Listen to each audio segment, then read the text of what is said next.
It's the dream of millions of basketball fans around the world to be an NBA star. But for Rudy Fernandez, who rose to fame with his poster dunk against Dwight Howard in the 2008 Olympic Finals against the US, playing in the best league in the world was not enough. Fernandez left the NBA at just 27 years old and reaching his peak as a player. But before I talk about why he turned his back on the NBA, let's take a look at Fernandez's NBA career.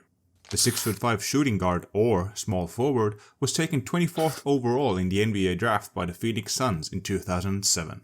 He was traded right away to the Portland Trail Blazers but did not go to Rip City right away. Instead, Fernandez spent a season in Spain with Badalona and starred for them as the club won Europe's second-tier club competition, the Euro Cup, without losing a single game. Fernandez was named the finals MVP and averaged a great 15.8 points over 15 games in the Euro Cup.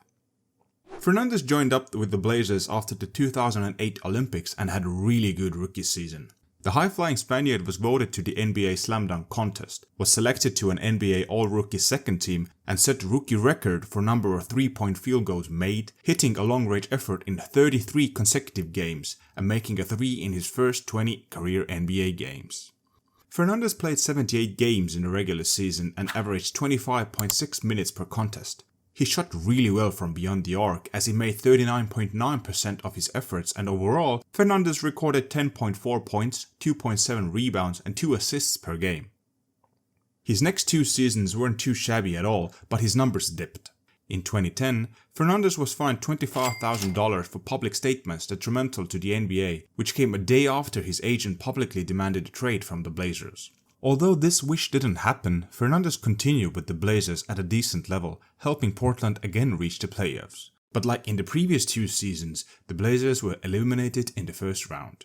During the 2011 draft, Fernandez was traded to the Dallas Mavericks, but never played for them. As the NBA was in the midst of a lockout, Fernandez wanted to play and returned to Spain until the new CBA was signed, joining up with one of the most successful and historic clubs in Europe, Real Madrid. 5 days after the lockout ended, Fernandez was once again traded, this time to the Denver Nuggets, and Fernandez played 31 games for them before suffering a season-ending back injury that eventually required a surgery. His okay stint with the Nuggets turned out to be his last dance in the NBA. In July 2012, Fernandez announced he would not return to the NBA, opting for a 3-year deal with Real Madrid that was worth $10.5 million. That might not seem like a lot, but in European standards it was and still would be a very lucrative contract. He explained that he is a better player in Europe and came back to be a leader of a team and win trophies. He did not close the NBA door, as he said that perhaps he could return if he would feel better about his back. By coming back to Europe, Fernandez achieved exactly what he wished for. For 2 seasons, he was Madrid's leader, averaging 17.2 and 15.7 points in the first 2 EuroLeague seasons after closing his NBA chapter.